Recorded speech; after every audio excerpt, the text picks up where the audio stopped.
Hi folks, this is Dave with the Bit Journal broadcast. Today we're going to be playing the 7th Saga on the Super Nintendo. This is a great turn-based RPG that was created by Enix back in 1993. Definitely before Squaresoft and Enix merged together and became a single company. Let's check it out. So, the interesting thing about the 7th Saga is the fact that there are several different types of characters that you can pick from. Let's start a new game on this. And as you can see, we've got a human type character here. We've got a dwarf. I believe there's an elf, an alien, a demon, a human, and a Tatoojan, which if I'm not mistaken is kind of like either some type of a cyborg or some type of a golem type creature. I've never played as them before personally, so I really don't know. But I usually go with the human warrior type. Those are usually my favorites in RPGs. So I'm going to select him, give him a quick name. Let's see. There we go. Alright. Now, the reasons for all these characters being in the world, they all have different storylines that they're following, and different reasons for wanting to go on this quest, as you can see. Basically, they're telling you you have to find the 7 runes that are somewhere on the planet of Tichondra, and when all of the runes are together, they will give you tremendous power, as they say, and you'll become the leader of this world. So basically, the old leader is getting old, and he needs to pass his powers on to somebody, and the person who can find all these runes first can become the most powerful.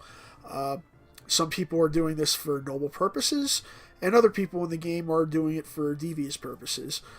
I'll tell you, what I like first off about this game, immediately when I started off, is that for back then, the way they drew the character sprites, you know, you're used to seeing a lot of super deformed characters back then, and that was perfectly fine for games, you know, like Final Fantasy and Dragon Quest and all that. But the characters are not exactly realistic, but they're a little bit more realistic in the way they were drawn and the way they were designed for this specific game. The other thing that I like about this game too, back in the 90s, I used to rent Phantasy Star a lot, Phantasy Star 3 more specifically. And the one thing that I felt Phantasy Star 3 lacked, despite the fact that I really liked the game, was the fact that if you looked at other Phantasy Star games in comparison, mainly 2 and 4, you would see that they had like a third-person view of the characters that were in your party every time you went into combat. What you'll be able to see later on when we get into the combat of this game, you'll get to see that this game shifts into a really beautiful-looking third-person perspective when the combat kicks in. That's very Phantasy Star-esque. What I do want to say about this game, too, is that this is basically the Dark Souls of 1993. And I'm not just saying that because Dark Souls. This is an RPG that has a very high difficulty level to it, and there is a lot of grinding that you need to do, as you really did on a lot of turn-based RPGs back then. Now, all of these characters here that I just spoke to, moving through the game forward, there are some cases where some of these characters will join your party instantly, and there are other cases where some of these characters will want you to fight to prove your worthiness, or some of them may flat out not want to join your party, and they may want to attack you and whatnot. But, yeah, as you can see, they put a lot of detail into the world of this game, too. The way they did the tile sets. They have some movement to them. Everything isn't so horizontal and vertical. I mean, some of the tile sets look a little stiff, but, you know, these marbles look pretty nice. You can see some twisters on there and whatnot. They have a lot of cool things. Let's get out of town and let's get into the combat of this. Alright. Here we go. We already get into our first fight right over here. Now, let me defend first. There you go. As you can see, the enemies do a fairly decent job of dodging you. This is one of the reasons why I'm saying this was the Dark Souls of its time. It is a quite difficult game. Look, I already have to use a healing item because of what's going on in the combat here. Just started out. I'm already down to 1 hit point. Look at that. Okay, so we're at 15. Wow. Let's see if we can get this guy. Oh, no. Alright, come on. Oh! Ah, you're dead already. That's why I call this the Dark Souls of 1993, folks. Well, we're back at the inn. Let me see if I lost any of my gold for that. Probably did. Yeah, my gold is down to 88 now.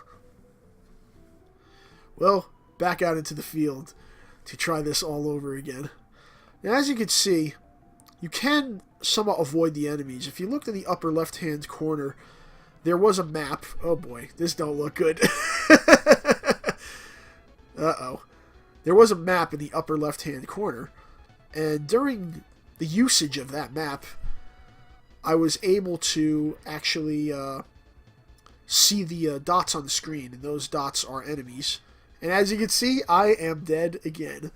Now, you see me smiling. I'm dead. I'm going to be honest with you. Strangely enough, I actually really enjoy this game. I have gotten my butt kicked in this game many times in the past playing it. But I've also gotten pretty far as well once I've gotten through the grind. So, I know there are some tricks to this game. For example, this fountain over here, if I was able to get back in town before dying, I could search this fountain. And as you can see, it says looking at the fountain makes you feel better. And there's certain times where things like that will actually heal you up. So, that's a neat little trick that's in there. Remember, some of these RPGs are about searching. Oh, here we go. Running into another enemy again. Let's hope we don't die this time. Alright. Defend first. Alright. Uh-oh. Attack. Alright. One more. Let's get him. As you get higher in level, you will obviously get better at this, but it will take a little time. It's all about understanding the battle system. There's a lot of randomness in these numbers in terms of the stats, so it's very, very, very important that that you're careful and you watch your life. Here we go. We've got another battle going on right over here again, folks.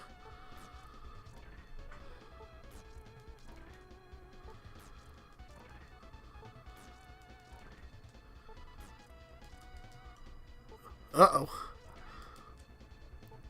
And there we go. We got an attack in right over there. Beautiful. I would really like to see Square Enix go ahead and create a new 7th Saga. I want to see more of this type of RPG on just about any modern system. Perhaps the Switch, probably, or the PS4. It would be great to see this type of game pop up again. You know, graphically it doesn't have to be old school. You know, they could go into third person with this or whatever. But yeah, I would definitely like to see more of these types of RPGs, mainly from the Enix side, show up on more modern systems. We don't hear about Enix that much anymore. You hear more about the Squaresoft stuff, but it's very rare that we get to hear about the Enix side of things. Enix has a great lineup of games that don't get much attention anymore these days, beyond like Star Ocean and Dragon Quest. When's the last time we've seen another ActRaiser? When's the last time we've seen another Terranigma in here? It's been a really long time. It would be great to see those again. That is just below me. I've got 3 hit points. Can I make it out of this battle alive? Alright. Get away from that hermit.